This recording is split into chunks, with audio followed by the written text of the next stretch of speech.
Invitado de la mañana de hoy, nuestro primer diálogo matutino de este jueves. Él es abogado constitucionalista, que podemos seguir hablando sobre el tema con él, catedrático, candidato a senador por el Distrito Nacional por el partido Opción Democrática. Él es Alberto Fiallo Villini, a quien le damos los buenos días y la bienvenida a Levántate, Nueva York. Buenos días, señor Villini. Buenos días. ¿Cómo están ustedes? Aquí bien, el señor Amadís, aquí el señor Oscar Pérez. Gracias, un placer. Un placer. Un placer para mí. Señor Fiallo, cuéntenos, estamos aquí precisamente nosotros conversando sobre la problemática causada en estos días, esta semana, por un grupo de haitianos que incursionó en territorio de la República Dominicana y que esto provocó que los cancilleres de ambos países se reunieran ayer.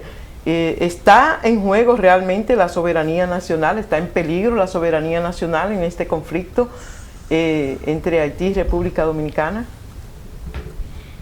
Mira, a mí me parece que yo comparto la opinión que ustedes expresaban, sobre todo hoy, tomé el nombre de Amadís.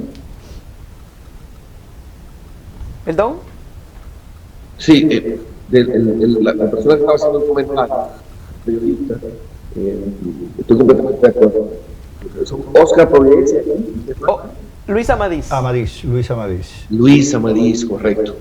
Yo estoy completamente de acuerdo con lo que decía Luis, lo que decíamos anteriormente sobre el tema del conflicto que tiene que ver con el mismo que haga información, la Cancillería.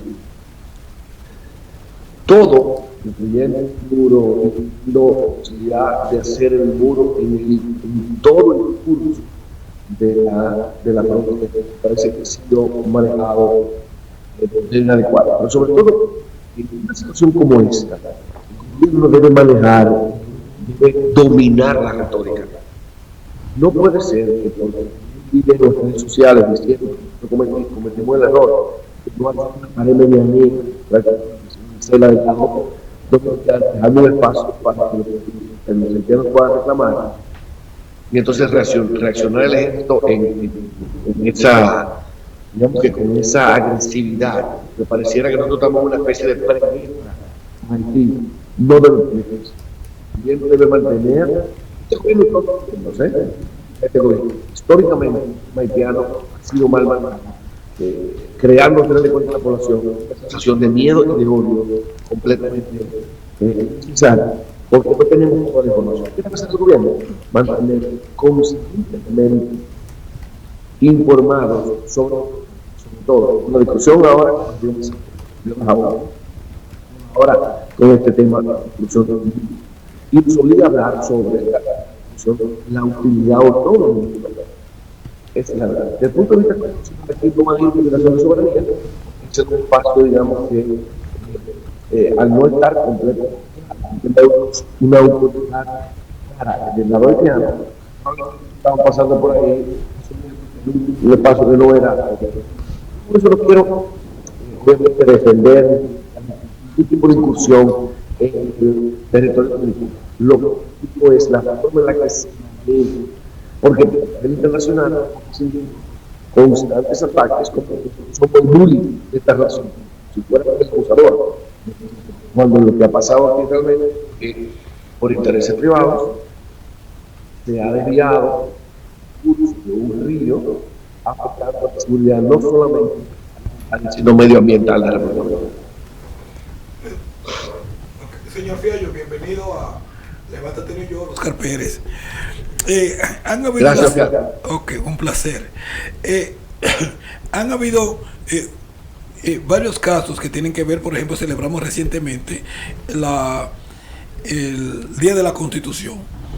Y lo que yo quisiera ver es, si usted llega a la senaduría en la República Dominicana, ¿cómo usted establecería un respeto más allegado a la Constitución? Deben poner lo siguiente, algo que tiene que ver con nosotros mismos en el exterior.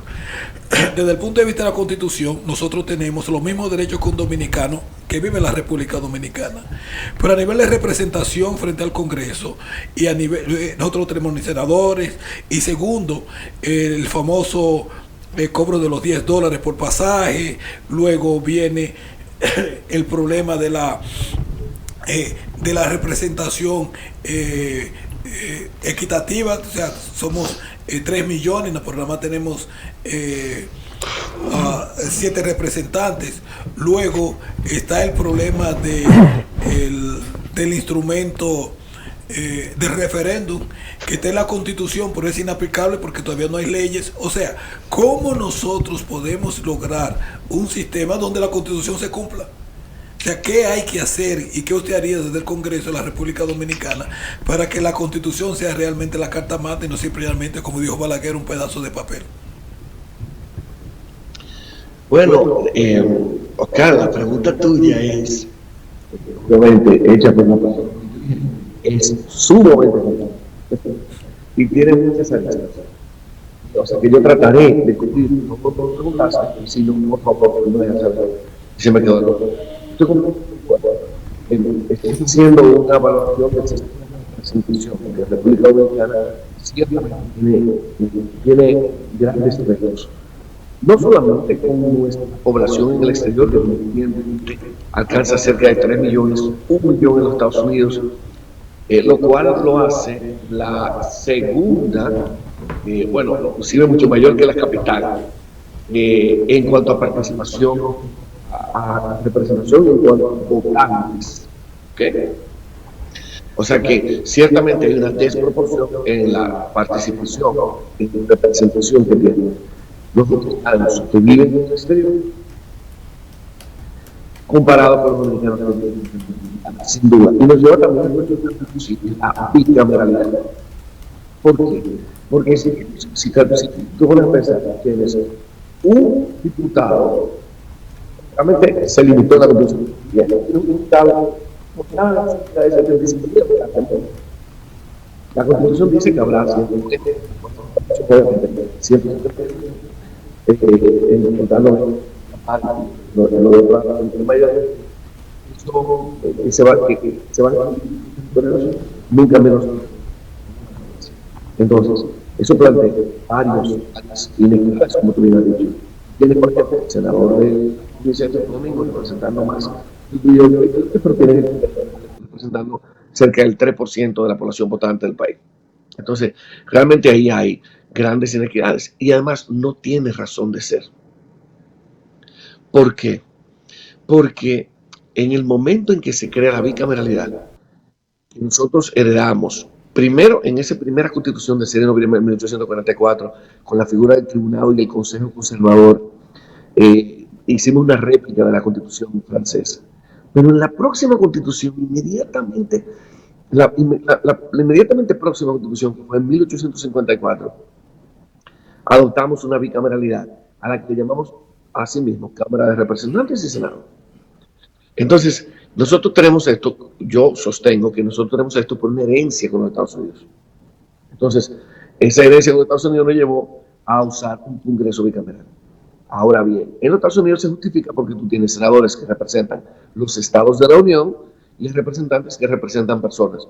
No hay ninguna razón para que en el Congreso de la República Dominicana haya representantes exclusivamente de provincias, porque nosotros somos un estado unitario, no un estado federal. Eso y otros comentarios para poder responder todo lo que dijiste. Completamente de acuerdo también con el tema del tratamiento que nosotros le damos a los dominicanos en el exterior. Ustedes son la principal fuente de divisas del país. Ustedes ya le pasaron a turismo y a zona franca. Y esos dos últimos tienen muy grandes esquemas de protección a través de incentivos fiscales, es decir, exoneración de impuestos. O sea, ¿cómo es posible que nosotros no estamos haciendo más atractivo para el dominicano del exterior que se compre una casa aquí? ¿Por qué nosotros no tenemos un régimen de exención particular para el dominicano del exterior que viene a hacer un emprendimiento en República Dominicana? Es que ese es un dinero que yo quiero en República Dominicana, porque es un dinero de alguien que se fue, pero no se fue, porque tiene su mente siempre puesta aquí. Bueno, aquí no ahora, ¿verdad? Allá.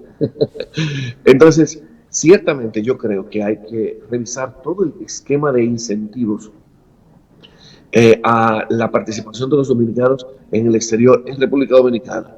Comenzando por cuestiones tan básicas como las empresas remesadoras. O sea, porque ustedes están pagando dinero para mandar dinero por República Dominicana cuando ustedes inclusive en momentos de intensa presión en la economía, salvaron la economía. Ejemplo, verbigracia, la pandemia. Entonces, estoy completamente de acuerdo con lo que decía Oscar en el sentido de que hay que revisar todo el esquema primero de representación para que usted pueda tener una representación también senatorial en lo que discutimos la utilidad de un Congreso bicameral, para sobre todo revisar todo el régimen de incentivos a las remesas, porque ustedes están sosteniendo prácticamente la economía. Sí, gracias doctor por estar aquí con nosotros. Levántate New York, Luis Amadís, desde aquí. Yo viendo las propuestas que usted tiene como candidato a senador, que trata de la ley de emergencia alimentaria, seguridad ciudadana, Vive Mujer y el asunto de justicia tributaria. Y le felicito por ser una cara nueva en la política, que hay tanta contaminación en nuestro ambiente. Pero mi pregunta es, ¿su candidatura va apoyada en ciertas alianzas o ustedes van únicamente como opción democrática a aspirar por la senaduría en el distrito? Sí, yo le había explicado a Providencia. Hubiera querido, digo, obviamente, señores, yo disfruto mucho conversando con ustedes, o sea, que pudiéramos tratar cualquier tema. Pero ciertamente el partido está discutiendo alianzas. Si tú me preguntas a mí, mi opinión personal es que el partido debería participar solo, así lo comuniqué en mi acto de proclamación en las elecciones, porque estamos construyendo un espacio político. ¿Tú recuerdas eso que tú acabas de decir, Luis? Acabo de decir una cara fresca, ¿verdad? Eso es lo que debe ser opción democrática, una opción fresca, una opción diferente, pero diferente con contenido. Porque lo que más se reclama en política es yo soy diferente. No, debe ser una opción diferente con contenido. Y estamos llevando candidatos que son candidatos de una fortaleza tremenda. Tengo entendido que ya ustedes recibieron a Virginia Tax, ya recibieron a Nicole Pichardo. Es bueno que reciban a Samuel Bonilla, es bueno que reciban a Eric Ortiz, es bueno que reciban a nuestro José Horacio querido. Esta generación encarna la necesidad urgente de tener una nueva propuesta, Luis, pero una nueva propuesta para discutir. Fíjate como tú dices, mira, yo estuve revisando tus propuestas. ¿Cuántas veces hemos tenido frente a nosotros propuestas puntuales de candidatos a senaduría, a diputación, a regiduría? Porque es una política que es como una especie de inercia. Te montas en la guagua y por ser del PRM, del PLD, o en este caso de la Fuerza del Pueblo, eres empujado hasta cierto punto a los puestos de representación. Y eso es lo que nosotros queremos cambiar. Y eso es un proceso que toma tiempo. Pero desesperarnos por alcanzar el poder y unirnos a lo que fue, vamos a usar la expresión, ¿verdad?, de un difunto y muy respetado político que dijo, el lodazal, ¿verdad?, el lodo. Reunirnos con lo que ha sido el lodo tradicional. De nuevo, yo no estoy diciendo que nosotros seamos mejores o peores. Queremos una narrativa y una forma de ver la política diferente. Y si queremos hacer eso, no nos podemos hallar. Pero entonces usted está, sus propuestas, como bien dice Amadís, van en el sentido de la familia, de tomar a la familia como eje central, precisamente en este mes de noviembre que se celebra, se conmemora el mes de la familia, y usted está hablando de proyectos de maternidad para licencias, para maternidad para los padres, está hablando de emergencia alimentaria, y sabemos nosotros, y hemos dicho aquí en más de una ocasión, de la deuda social que tiene el Estado Dominicano con el pueblo de la República Dominicana. ¿Cómo piensa usted, señor Fiallo, siendo senador de la República Dominicana, cambiar 5 décadas de esta deuda social que tiene el Estado con los dominicanos? Esa es una excelente pregunta. Y el día que dejemos de estar seguros de que podemos cambiar nuestra realidad, vamos, como dicen popularmente, vamos a cerrar República Dominicana y el último que recoja la llave, ¿verdad?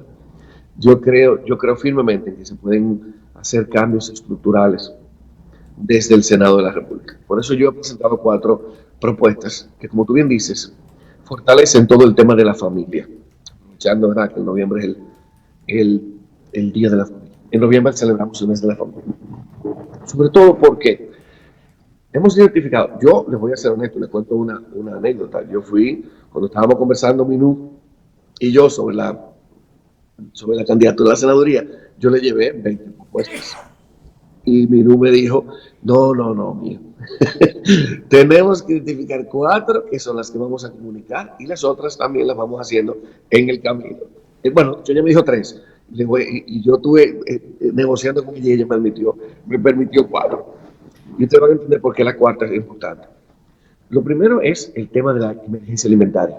Es una medida provisional que nos permite bajar a la mitad los impuestos, no los combustibles, porque nosotros no tenemos petróleo, ni tampoco tenemos barcos para llevar el petróleo a la República Dominicana. Por lo tanto, eso sale de la ecuación y lo que tiene que ver con los impuestos, reducirlos a la mitad. Eso sería alrededor de unos 32.500 millones de pesos. ¿Ok? Yo, no se preocupe que yo al final le voy a decir dónde sale el dinero. Segundo, una ley de seguridad ciudadana, pero integral, para que por fin podamos tener el ayuntamiento trabajando directamente con el gobierno central en tareas de prevención, pero para que podamos también tener el programa de segunda oportunidad, que le va a permitir eso a esas personas que entraron en conflicto con la ley y que entraron a un centro de privación de libertad, o la cárcel, puedan salir, pero puedan ser reinsertados, porque tú puedes salir siendo PhD, tú puedes salir con un doctorado de la cárcel, pero como tú eres un ex convicto no te contratan. Entonces debe haber una cuota en el sector privado y en el Estado que pueda retener, que pueda hacer que esas personas puedan reintegrarse, pero también que puedan ser emprendedores, que puedan tener su propia iniciativa económica. Esa es lo que tiene que ver con seguridad ciudadana. Y ahí invertiremos cerca de 120.000 millones de pesos, porque se trata de especializar el 10% del presupuesto nacional. ¿Correcto? Actualmente se invierte en unos 35.000 millones de pesos. La tercera, muy importante, y que me toca personalmente, y tú lo entenderás, Providencia, y lo entenderás también Oscar y Luis, es la ley que hemos llamado Vive Mujer. A cada ley le hemos asignado un nombre. La primera ley es la ley de emergencia alimentaria.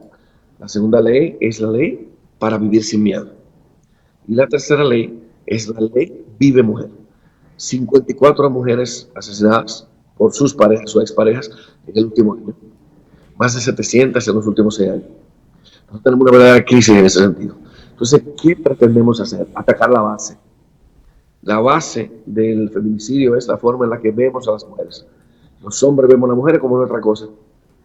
Entonces hay que trabajar desde la escuela en que los niños entiendan que mujeres y hombres son iguales en cuanto a sus derechos y oportunidades y que que participan y deben participar de las tareas del hogar, pero sobre todo de las tareas de la crianza. Y ahí hago un paréntesis, porque es una buena noticia. Sometí en el año 2020 junto con compañeros de trabajo, una acción directa de inconstitucionalidad, porque en el Código de Trabajo solamente nos aprueban 2 días. Si nace un hijo, nosotros nada más podemos ir 2 días. Yo lo viví en carne propia, porque para el 2013, cuando nace mi primer hijo, yo estoy trabajando como consultor jurídico de la Dirección General de Impuestos Internos y nada más puedo estar 2 días con el hijo mío. Y esa sensación y además, el niño no salió como al 4.º día, o sea que él ni siquiera se le había dado de alta a mi señora, a mi esposa, cuando yo tenía ya que volver al trabajo. Y obviamente no me permitió acompañarla en ese proceso, sobre todo de amanecida, porque obviamente tenía que tener una jornada completa de trabajo y sin dormir no hay humano que lo resista. Luego, para el 2019 nace mi segundo hijo y entra la pandemia en el 2020, marzo del 2020. O sea que yo puedo tener muchísimo más tiempo con él para poder compartir. Y dije, bueno, mira, esto es lo que nos merecemos todos los padres dominicanos. Y entonces incoamos esa acción directa de inconstitucionalidad, que fue fruto de una sentencia recientemente emitida por el Tribunal Constitucional, que promete que nos va a ampliar los días de paternidad. Volviendo al proyecto de ley Vive Mujer, también queremos fortalecer toda la red de apoyo y urgencia del cuidado que a ustedes se les confía. A ustedes se les confía el cuidado de los niños, de los enfermos, de las personas con discapacidad, de los adultos mayores, de los viejitos y hasta del marido con una gripecita. Entonces la idea es fortalecer toda esa red de apoyo para que ustedes puedan salir a la calle a, a facturar, a tener su emprendimiento, a tener su independencia económica, para que no puedan ser objeto de violencia económica en el hogar.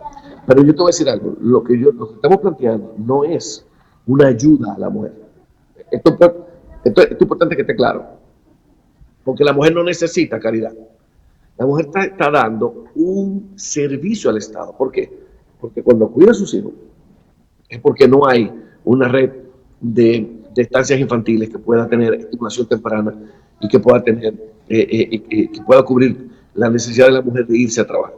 Pero cuando ya son grandes, tampoco. Tenemos una red de educación pública que también que pueda estimular otros aspectos o desarrollar otras actividades, pero tampoco tenemos un hospital psiquiátrico. Lo que tenemos son como, si mal no recuerdo, son algunas 15 camas, tal, Padre Villini, para enfermos psiquiátricos de avanzada, digamos que de avanzada situación mental, y no tenemos un lugar donde podamos tener a estas personas. Y bueno, vimos lo que pasó. Sí. Señor Fiallo, perdone que lo interrumpa, pero hay una pregunta que a mí siempre, cada vez que yo oigo de la expansión de la cobertura social en cualquier país del mundo, ¿y los cuartos dónde están?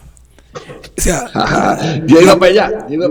Exacto. Entonces, la pregunta es la siguiente. Yo recuerdo una famosa reunión que tuvo Merkel, la ex canciller alemana, con presidente latinoamericano, y ella dijo, bueno, que ustedes nunca van a echar para adelante porque es que ustedes no pagan impuestos. Entonces, ¿cómo usted va a lograr que la economía de la República Dominicana se salga, bueno, de aquel concepto de préstamos para complementar los ingresos del Estado, y que la economía de la República Dominicana produzca los recursos necesarios para poder cumplir con esa agenda? De hecho, otra pregunta inteligente que tú haces, Oscar. Y de hecho, déjame decirte que te la agradezco la pregunta y te pido por favor, como periodista, que se la haga a todo el que te está haciendo una propuesta como esta, porque en todo lo que yo estoy contando ya vamos por 182.500 millones de pesos. Entonces, como tú bien dijiste, ¿de dónde salen esos cuartos? Y quisiera también referirme a otro aspecto de tu pregunta, pero puntualmente, ¿dónde sale ese dinero? De la cuarta propuesta, que es la propuesta de una ley de justicia tributaria. Actualmente en República Dominicana es muy difícil declarar y pagar impuestos. Es muy complejo, porque hay que llenar un 606, un 607, un IR3, un IR17 y el 809 para llamadas locales. Entonces, la verdad que esa complejidad muchas veces asusta, persuade, disuade al emprendedor de formalizarse primero, que es un gran problema que tenemos en República Dominicana, y luego de querer hacer el emprendimiento en sí mismo. Entonces, eso nos lleva a la segunda discusión, que es la discusión sobre la informalidad. En República Dominicana, más de 2.500.000 dominicanos y dominicanas están en la informalidad. Eso es más de la mitad de la fuerza laboral activa. Eso es sin contar todo lo que tiene que ver con esos emprendimientos y esos negocios que están en la informalidad, como salones de belleza, en panadería. Tú dirás, wow, vamos a atrás la empanada. Bueno, es que hay puestos de esos que ganan 120,000 pesos en un día. Señores, hay que comer mucha empanada. Estoy poniéndolo para poderlo poner en sentido práctico. Pero lo que quiero decir es que hay un sector de la economía que está en la informalidad, precisamente por lo complicado que es pagar impuestos, pero también lo desigual que es el sistema tributario. ¿Qué planteamos, Oscar? Para responder puntualmente tu pregunta. Que hay un 60%. No hemos comenzado a hablar de ponerle un impuesto mayor a las bancas. No hemos comenzado a hablar de cuestiones puntuales que pudiéramos ir haciendo y que generaría mayores recursos y que generaría mayor igualdad. Sino que nos estamos refiriendo a medidas puntuales que nos busquen esos 182.500 millones de pesos y un poco más, como dice Cavada, ¿verdad?, para poder implementar esas tres propuestas. Vamos a reducir, atacando la informalidad, pero atacándola con incentivo, no con mandarle, con incentivo, para que sea un incentivo formalizarse. Eso permite tener un incentivo, que permita tener un pago de una tasa preferencial, Oscar, que tú no tengas que pagar 27% más un anticipo el primer año, termina el Estado cogiendo 54% y no puso un chele, es más, ni siquiera te ayudó con un préstamo blandito. Entonces, bajo esas circunstancias vamos a lograr eliminar la mitad Oye bien, que yo no estoy vendiéndote un sueño, o como dicen los muchachos, vendiéndote una movie. La mitad, actualmente el 60% del impuesto sobre la renta se va de República Dominicana, el 60%. Yo te estoy proponiendo que estas medidas van a reducir un 30%, a un 30% de la evasión, que ya es mucho, que ya da vergüenza. Pero también te digo que estas medidas van a reducir la evasión a la mitad del 40% que se evade anualmente del ITEVIS. Y lo va a llevar un 20%, que de nuevo es una locura porque es un impuesto que tú no puedes evadir naturalmente, porque es un impuesto en cadena. Entonces, aún así tenemos un 40% de evasión del ITEVIS. Entonces, yo lo que te propongo es que si tenemos un presupuesto como el de este año, del 900 de ingresos, porque el presupuesto es de 1.086.000 millones de pesos, ¿verdad? Si tenemos un presupuesto de 950.000 millones de pesos de ingresos, ¿verdad? De ingresos, estamos hablando de que unos 550.000 millones de pesos es lo que tiene que ver con los impuestos indirectos, el ITEVIS principalmente. O sea que si nosotros logramos reducir un 40%, estamos hablando de unos 200.000 y pico millones de pesos. O sea, podemos hacer un ejercicio con un calculador. Y luego, lo que tiene que ver con el impuesto sobre la renta, si estamos hablando de 450.000 millones de pesos, un 60% serían 240.000 millones de pesos, por lo tanto la reducción de la evasión sería de unos 130.000 millones de pesos. O sea que yo te pedí 182.500 millones de pesos y te estoy entregando como 225.000 millones. Pero eso también conlleva una parte de tu pregunta, que es lo que tiene que ver con la estructura tributaria. Y lo que subyace en tu pregunta, de nuevo, muy importante, es sobre el tema de la distribución. Lo que tú dices, bueno, ok, ¿cómo nosotros vamos a tener ingresos si lo que estamos es cogiendo prestado todo el tiempo? Es decir, ese déficit, ese famoso déficit cosificar que vamos acumulando constantemente.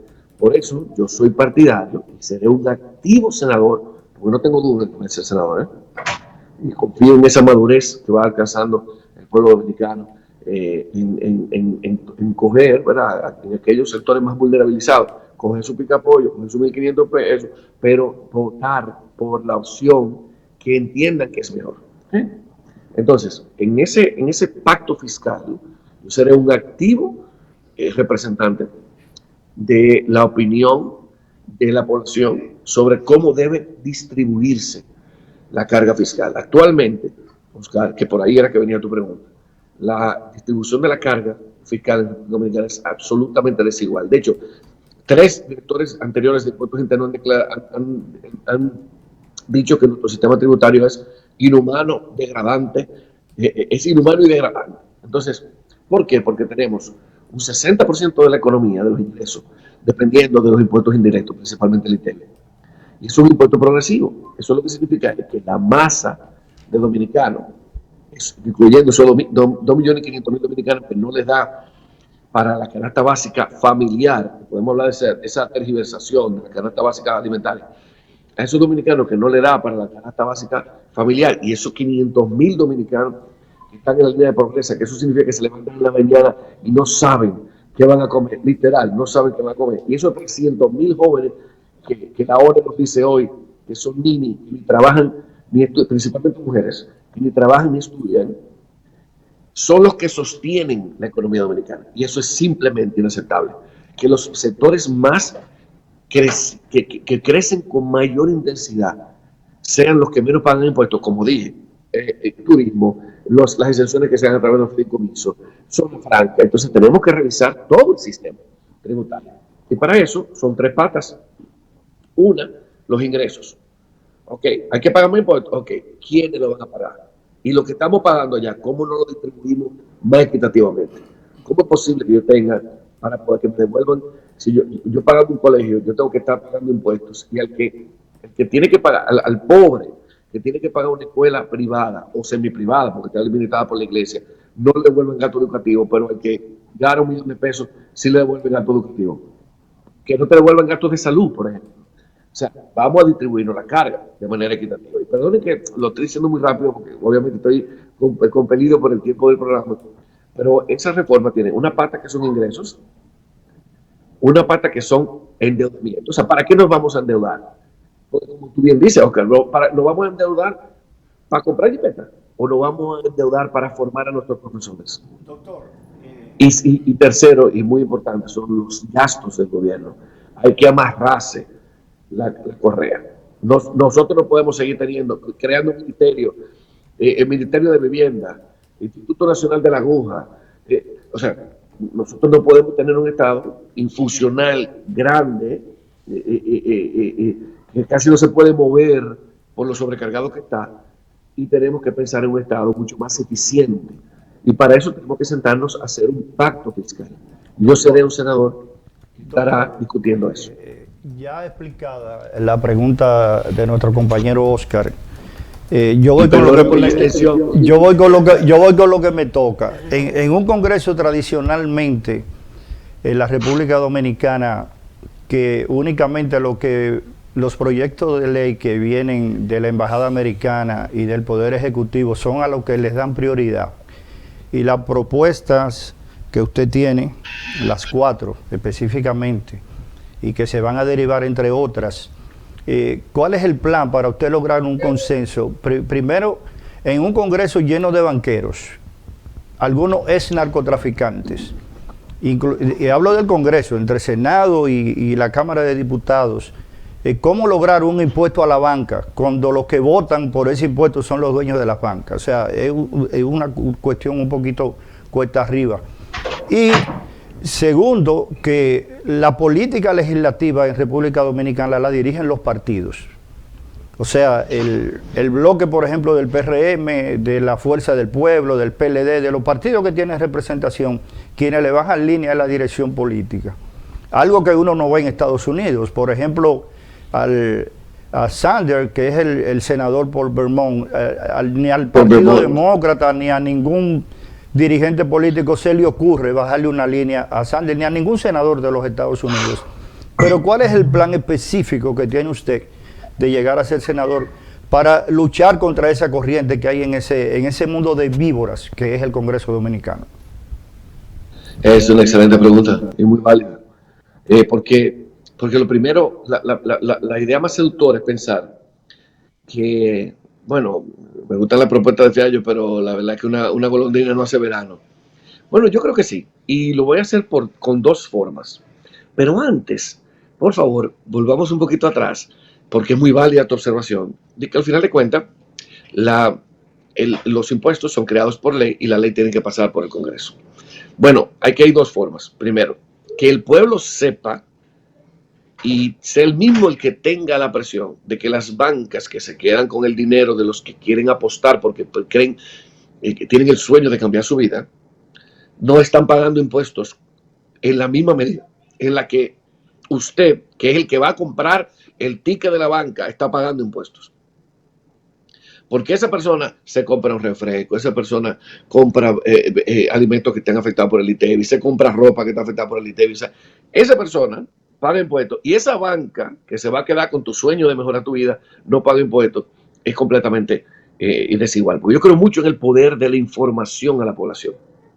Pero además también recuerda, Luis, que las concesiones a las bancas, que actualmente FENABANCA dice que la misma cantidad de bancas que tenemos, que son 70,000, es la misma cantidad de bancas ilegales que tenemos.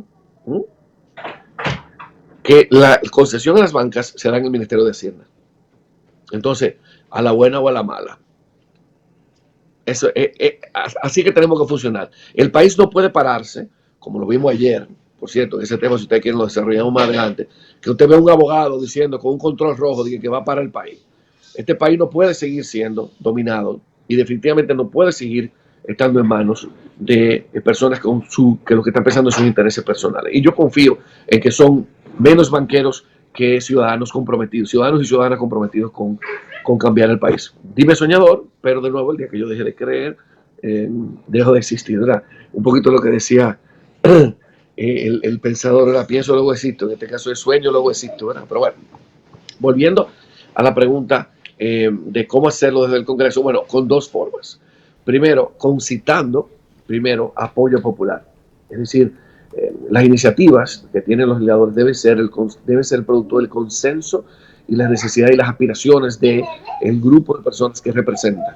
Inclusive puedes trascender mucho más, Luis, porque perdonen el niño de atrás, que yo le pedí a Providencia que me perdonara, que como estoy en el hotel, Los niños, te sabes que son, No, son, no, está son bien, especiales. estamos en vivo. Gracias.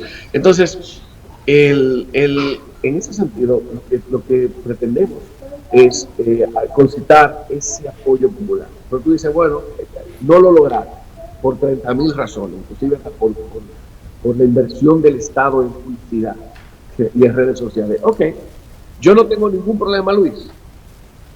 Y eso me lo enseñó muy tempranamente Porfirio Rodríguez, que me dijo una vez, mira, vea yo, hay veces que para que las cosas pasen hay que dejar que otro se lleve el crédito.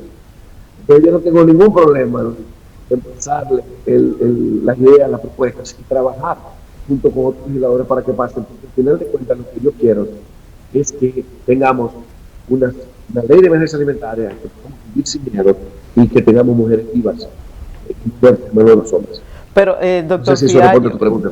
Doctor Fiallo, lamentablemente el tiempo se ha terminado, solamente nos resta agradecerle a usted su participación en el día de hoy en Levántate New York, y si tiene alguna actividad que vino a hacer aquí a Nueva York, que lo anuncie en este momento. Muchísimas gracias. Muchísimas gracias a ti, Providencia, a Oscar, a Luis. Yo la verdad que me quedé con todas las ganas de ir personalmente, y yo espero que me abran por favor otra vez la invitación para el año que viene, si es posible, antes de las elecciones, porque si eso fue este paredón con Zoom, ahí eso tiene que ser más entretenido. Ya lo sabe que sí, la invitación está abierta entonces cuando usted disponga. Gracias, Providencia, y les felicito por tener primero por las preguntas tan inteligentes, pero sobre todo por tener un panel tan crítico y tan objetivo. Yo creo que así es que se hace, sobre todo así que se hace por todos. Muchísimas gracias a Alberto Fiallo Villini por haber estado con nosotros, y a ustedes les invitamos a que veamos cómo anda el mundo con Rafael Díaz y las noticias internacionales. Militantes del movimiento Al Socialismo Más cercaron ayer las oficinas electorales en 4 ciudades de Bolivia para rechazar la anulación de una cita en la que ese partido político proclamó al expresidente Evo Morales como candidato único a las elecciones presidenciales del 2025. Una universidad se construirá donde ahora existe una cárcel, la sexta intervenida en 1 mes y medio por las autoridades de Venezuela en un plan contra las mafias, anunció el Ministerio de Interior y Justicia Remigio Ceballos. El Sindicato de Actores de Hollywood informó que llegó a un acuerdo tentativo con los estudios para poner fin a la huelga que paralizó durante casi 4 meses la industria del entretenimiento estadounidense. Miles de migrantes bloquearon ayer una carretera aledaña a una aduana en el estado de México de Chiapas en reclamo a las autoridades de la entrega de permiso para transitar hacia los Estados Unidos sin temor a ser deportados. Ucrania reivindicó el asesinato con un coche bomba de Mikhail Filipenko, diputado y ex responsable militar de la región oriental de Lugansk bajo ocupación rusa. Los electores de Ohio aprobaron en las elecciones del martes consagrar el derecho al aborto en la constitución de ese estado, controlado por los republicanos. Según las proyecciones de la prensa estadounidense, una victoria contundente para los demócratas del presidente Joe Biden a un año de las elecciones presidenciales. Meta dijo que los anuncios pronto tendrán que manifestar si han utilizado inteligencia artificial u otro software para crear o alterar las imágenes de audio en publicidad política. Un hombre mató a tiros ayer a 2 manifestantes que participaban en el bloqueo de una carretera local ubicada a 80 kilómetros al oeste de la ciudad de Panamá en la 3ª semana de protesta contra una compañía minera canadiense. Es toda la información que tenemos por el momento. Rafael Díaz les informó.